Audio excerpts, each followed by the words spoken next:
Welcome everyone to another video, and this is a setup tour of what I have in my office, what I game on, what I create content on. There's a lot of cool gear that I'm using. So let's get straight into it. Let's start with the gaming PC and gaming rig and my gaming station. So for peripherals, honestly, right now I'm switching a lot. I'm gonna be honest with you. Right now I'm not on a team, so I get this luxury of not traveling to the tournaments all the time, and I have actually time to test proper stuff. And that's why I'm like switching between a couple of stuff. But for now, I'm using SteelSeries Apeks. This keyboard I did review with, and I got it on my channel, and it's been really cool to test these analog kind of keyboards and see the rapid trigger feature, and I think it's big deal for Counter-Strike. So I think it's going to eventually come into the market in much more broader concept, but for now I'm using SteelSeries. I'm pretty happy with it. Minimal issues. Some of them were like pre-fixed, like it was all right enough. For the headset, I still use the Logitech, the old version, wireless headset, I don't know, G Pro, whatever it's called.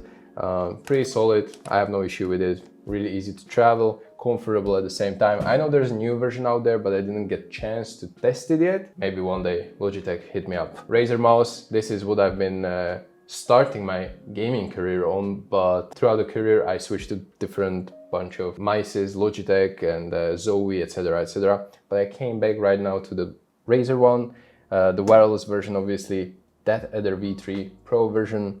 Pretty happy with it.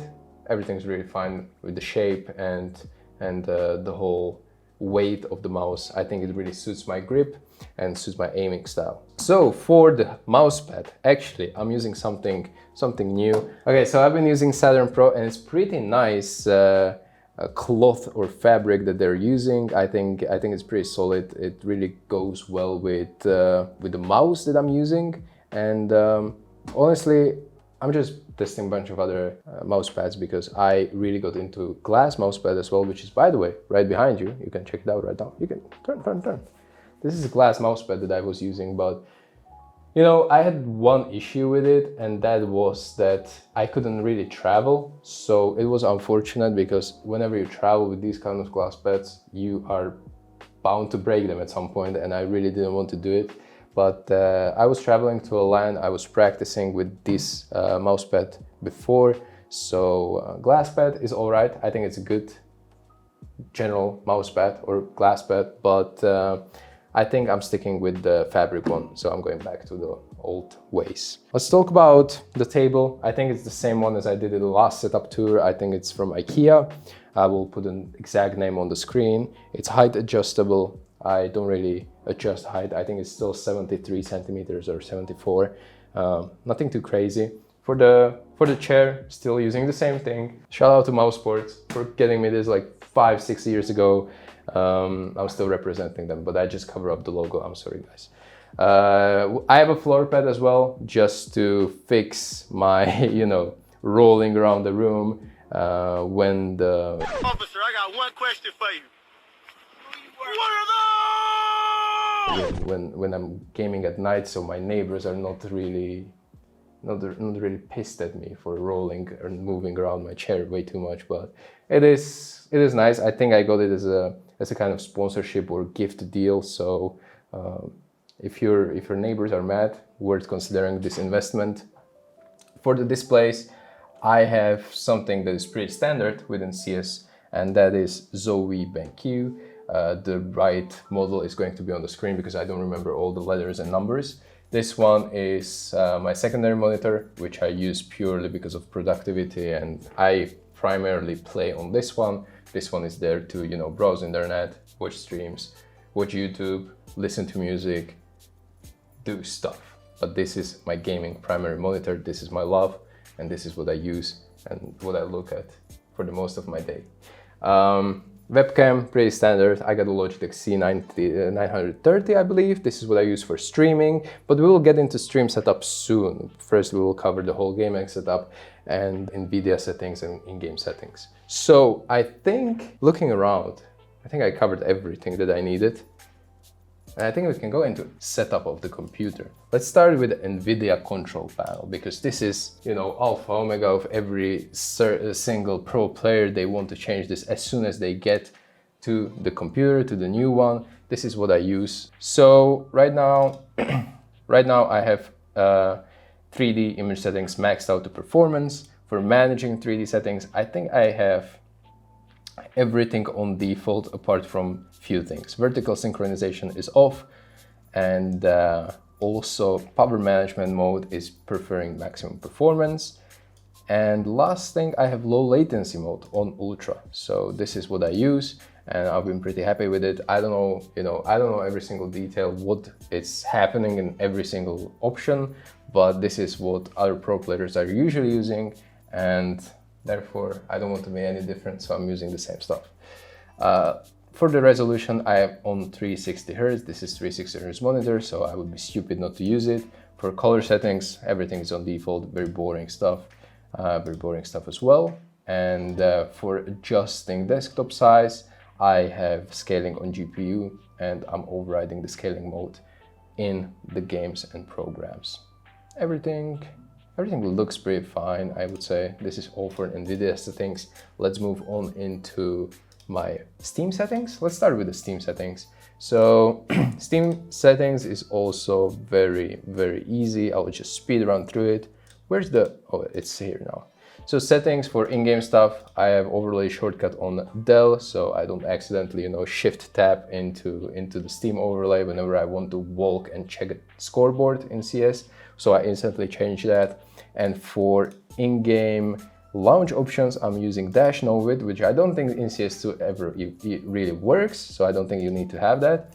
Tick rate 128, which I think just creates a 128 server whenever you want to go offline, and allowing third-party software whenever I need to launch any program that is not within CS for recording or anti-cheat and stuff like that. So this is what I use, and it's pretty straightforward.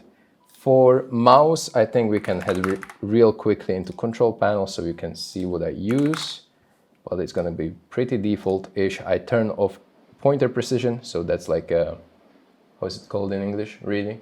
Acceleration, I turn it off, and my sensitivity is 6 out of 11. Default. Let's move into Razer Synapse, because I'm using that editor, as I said. Let's go here. I don't want any of these. Okay, let's go here.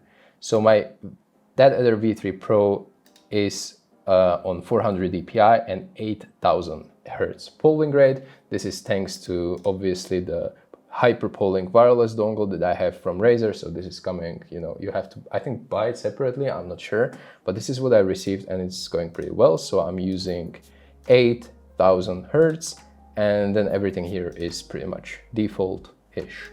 Let's move into another driver, which is Apeks GG, and that's for my keyboard. It's going to be very straightforward as well. So as I said, the keyboard is Apeks Pro TKL, and my settings for rapid trigger is that I enable rapid trigger function for W, A, S, and D keys, and my sensitivity on those is 0.1, so it's the lowest sensitivity possible, or highest, if you would say, like most sensitive. And for the rest of the keys is 0.8, so I don't accidentally press those as much as W, A, S, and D. Everything else pretty much the same. Key bindings, nothing too special. Dual actuations, nothing too special. Dual bindings, nah, I'm not using any of those. Let's get into the game. Okay, so we're in the game, and here I have most interesting thing, and that's video settings. Everyone is probably interested in those advanced video settings. So we have no clue as pro players even what is the best setting right now. So we're using kind of what we feel like is kind of good. And this is what I not really came up with, but ended up with. So this is boost player contrast is on enabled, vertical synchronization is disabled, and my preset is custom. So listen up, this is what I have. Anti-aliasing mode 4x MSAA, global shadow quality very high. I really want to see those shadows behind the corners to give me advantage in the game.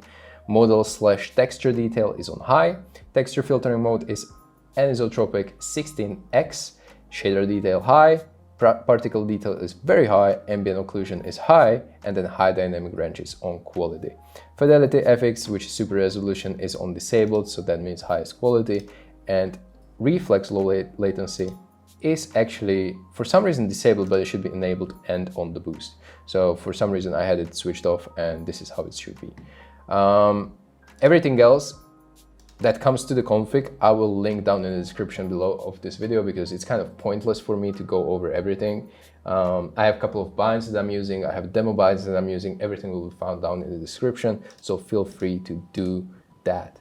And yeah, there's nothing much that I can really talk about within CS, so I think we can move on. We're moving on into the setup of my streaming PC, which I'm using whenever I want to stream.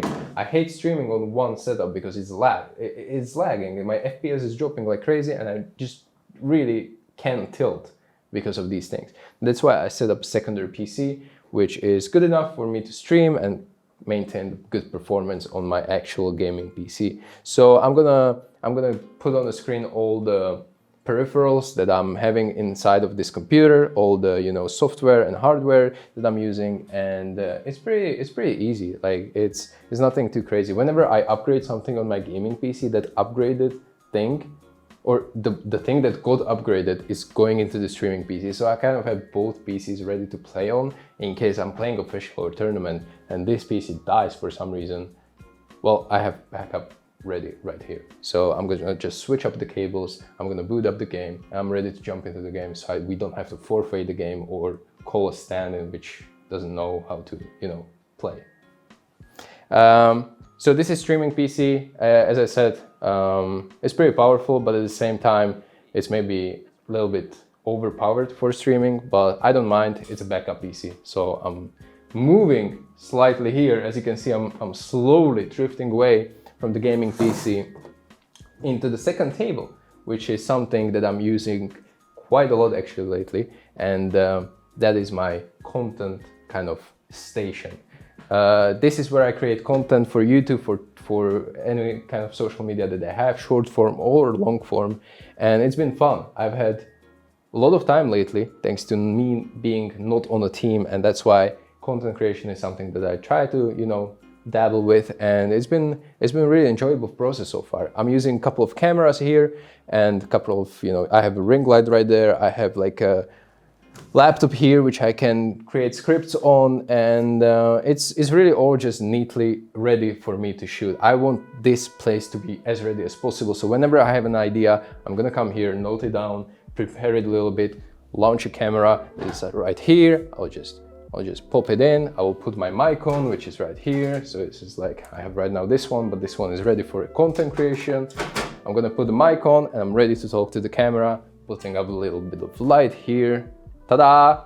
And this is how I easily create the video. So within 10 or 15 seconds, I'm basically ready to create the content, which is really, really important for me to have like this minimal friction between my idea and actually executing on the idea, because it makes my workflow into the YouTube much more enjoyable and much more productive, much more faster. So it's how I set it up. I don't know if it's optimal. I'm new to YouTube and new to content creation in general, but this is how it goes.